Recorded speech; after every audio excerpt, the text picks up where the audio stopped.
Welcome back to the Mana Confluence, a juncture for all things magic. Happy Thanksgiving! And to celebrate, we have a 4-color food deck tech. Unlike the feast on all of our tables, we don't have many food cards to choose from here, so we'll have to get creative.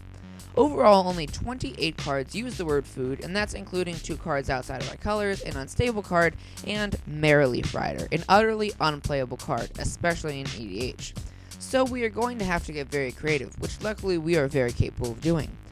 Originally, the deck was going to simply rely on a certain Yerick to make extra food, but then I remembered about a certain card called Brutaclad, so we'll get to it later.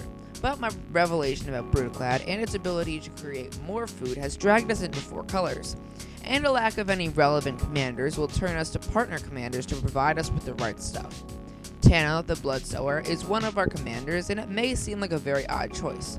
Well, with Brutaclad being a major part of our deck and having plenty of ways to find it, then the saplings this creature creates are really food tokens in disguise. And we need to be able to create food in any way possible, as is apparent given the number of food cards in existence. In case Brutaclad dies, or any one of our other good artifacts is destroyed, we play Silas Wren, Secret Adept, as our second commander because of its crazy ability to save us when we need it. Plus, Death Touch is always nice.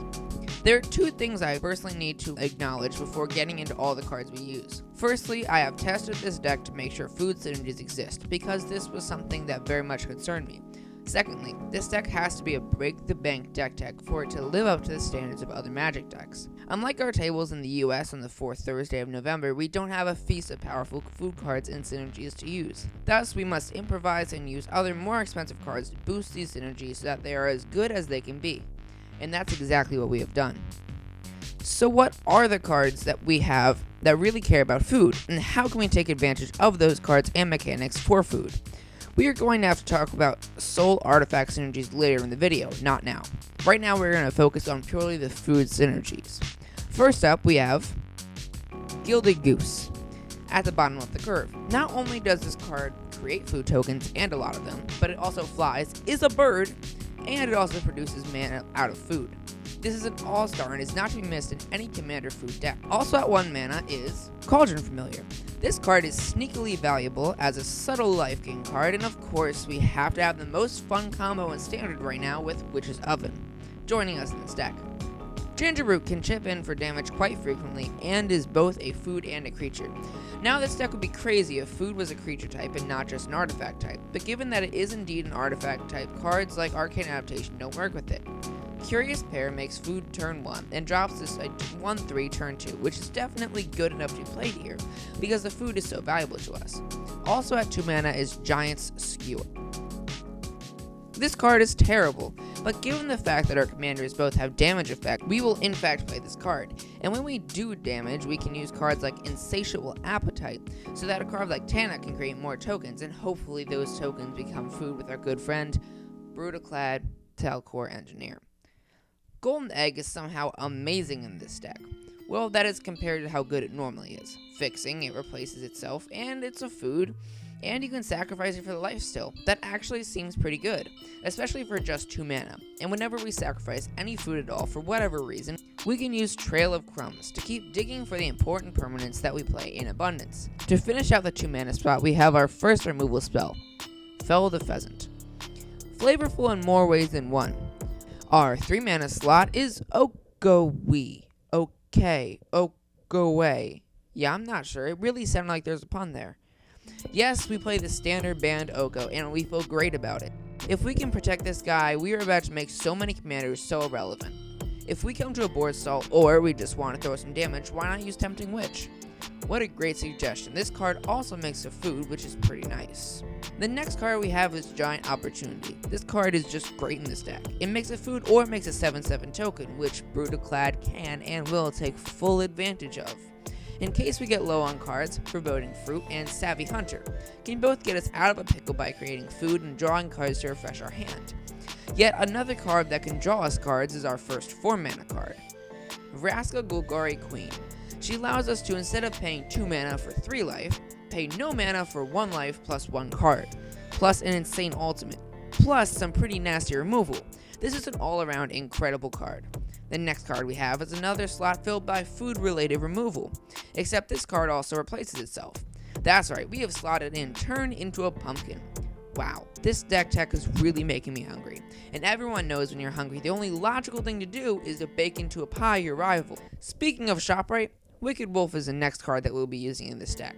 Now, you are probably asking yourself how those two things are related, and they're not. But this wolf is one of the most powerful food synergies that we have in this deck. It buffs itself and protects itself while being able to kill something when it enters. Want to know another food producing card? Me too. Gluttonous Troll is pretty efficient, even though we won't be sacrificing much to that 2-mana ability. Fierce Witch Stalker is pretty fine for this deck, so creating a lot of food has a few advantages, and of course we can sacrifice it to gain life, but we can also use it to win the game. The life that it creates can be channeled through Aetherflux Reservoir for most likely lethal, unless you're playing my Tristani deck and you have 198 life. That happened earlier today. But we can stockpile these food, and we can also use mechanized production to just win the game as long as it resolves. Because honestly, the goal is to flash it out at the end step and to minimize the amount of time it sits on the battlefield. This will be done with Vidalcan Ori, an insanely broken piece of cardboard. Okay, so now we have successfully made a few food, and we can kill a few things and gain a few life. So what? Mazarek Crawl Death Priest is what? Whenever we nourish ourselves with the food, we boost all of our creatures. That is absolutely great. And why not kill a few more things with our food? Okay. Bognaughty is worth it purely for the synergy it offers for the deck. Plus it does offer an expensive method of removing an indestructible creature. Just in case we need more food, we play Feasting Troll King, just a very solid creature and food producer. When we sacrifice foods, let's use Marionette Master to put even more damage to our opponents. And for the purpose of this deck, we will almost always want to put the 3 counters on this master. With only 3 cards left in this category, we first have Taste of Death, then we have Wolf's Quarry and Bolas' Citadel. The first is incredible because of its potential to shape the course of a game, especially with Tana giving us some nice tokens to operate with. The Quarry is actually not bad in my experience. The boars it creates create food when they die themselves, making them beautiful chump blockers. Then comes the Citadel. What a card. The last ability is relevant when we get enough tokens, or whatever we may have.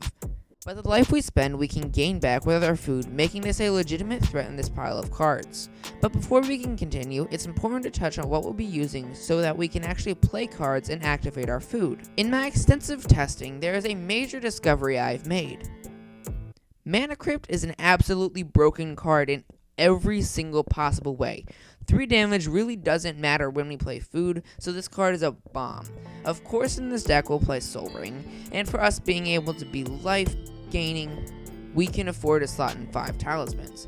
The ramp section of this deck is nothing short of awesome, but you have to understand that we will need a lot of mana to make this deck function at the optimum level where we can hold up food to sacrifice for life. Arcane Signet will be getting a test drive here, and Commander's Sphere doubles its card draw, and Chromatic Lantern will fix us perfectly, which is needed in 4 colors. At 4 mana, we will play a very special enchantment called Storm the Vault. This card is bonkers. It's really just Tolarian Academy that makes treasures for 4 mana, but I doubt any card can be as bonkers as Urza, Lord High Artificer. This creature is one of the most powerful in the game, and for a great reason. It can consistently do what almost none other can do. It ramps insanely, creates another creature when it enters, and allows you to dump your mana into getting more cards. Speaking of ramping, Saheeli the Gifted will give us a very large discount on the next spell we play, which is especially fun with Whir of Invention or Pull from Tomorrow. The final card I have put in this section is Tezzeret, Master of the Bridge, and oh my, this is a special one, especially with all the artifacts that we make, because all foods are artifact. We gain extra life and do extra damage with that food. The static ability is incredible as well, and I absolutely love that. We have a few more categories that we need to check off with the last few slots in the deck. One of these categories is board wipes, and we have a lot to choose from. The ones we're going to choose are Blasphemous Act first. It's just a great card, and I love the potential for it wiping the board at a very cheap cost. 3 other board wipes: Cyclonic Rift, Damnation, and All Is Dust. All Is Dust saves all of our foods, and Cyclonic Rift is the best sweeper in the game because it saves all of our stuff. Another category we need to fill is Tutors. We play Vampiric Tutor, Demonic Tutor, Cruel Tutor, Worldly Tutor, and the ever synergistic and powerful Tinker. We have 5 non-land cards left, and they are definitely not the last in power level.